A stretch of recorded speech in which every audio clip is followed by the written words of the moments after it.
In this lesson, we'll take a closer look at goodwill impairment. First, we test for goodwill impairment annually, and more often if events and circumstances point to goodwill being impaired.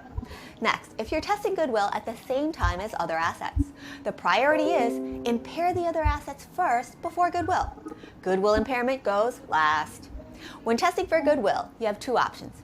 You can either go straight to the quantitative calculations, or you can first do a qualitative test. Look at the economy, the industry, and your company. The standard is more likely than not, which just means more than 50%. So if you don't meet the standard, then you're done for the year.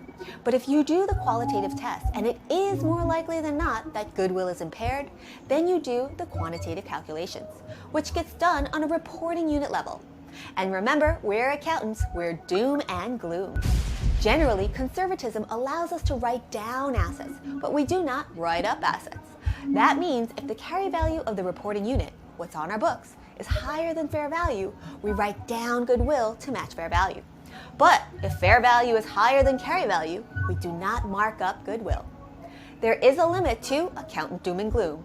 You can only impair goodwill down to 0. You can't have negative goodwill. Let's see how this works with some numbers. Note, for these examples, it says Step 1 qualitative testing. We're going to assume that the qualitative test indicated that it was more likely than not that goodwill was impaired. Then we go to the calculations. Let's look at example A.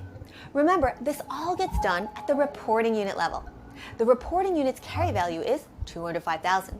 The reporting unit's fair value is $200,000. The carry value on our books is higher than fair value. That means we write it down to fair value. Right now, we have $205,000 on our books. To get it down to $200,000, we record an impairment loss for the difference. $205,000 minus $200,000 equals $5,000. Let's check it against our goodwill balance. Remember the limit. You can only impair goodwill to 0. Negative goodwill is not allowed, meaning you can only impair up to the goodwill on the books. Here, the $5,000 impairment is less than the carry value of the goodwill, $20,000. We're good. Let's do the journal entry. We have an impairment loss and it's increasing. That's a debit. What's the other side of the entry? Goodwill. That's the topic of the day. It's an asset and it's decreasing. Credit, $5,000. Next, example B. Once again, goodwill impairment gets done at the reporting unit level. The reporting unit's carry value is $205,000. The reporting unit's fair value is $180,000. The carry value on our books is higher than fair value. That means we write it down to fair value.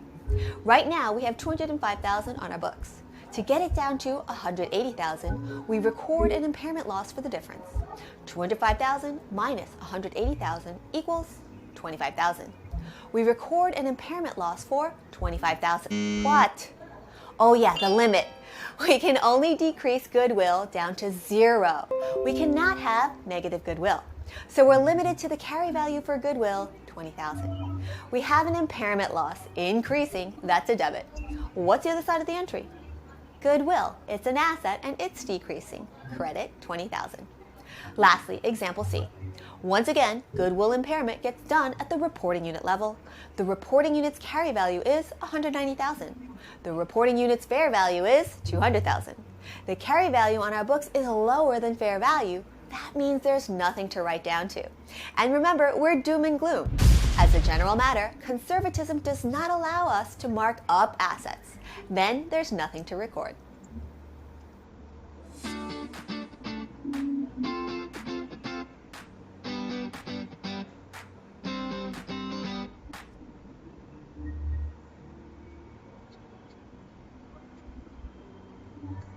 In this lesson, we'll learn the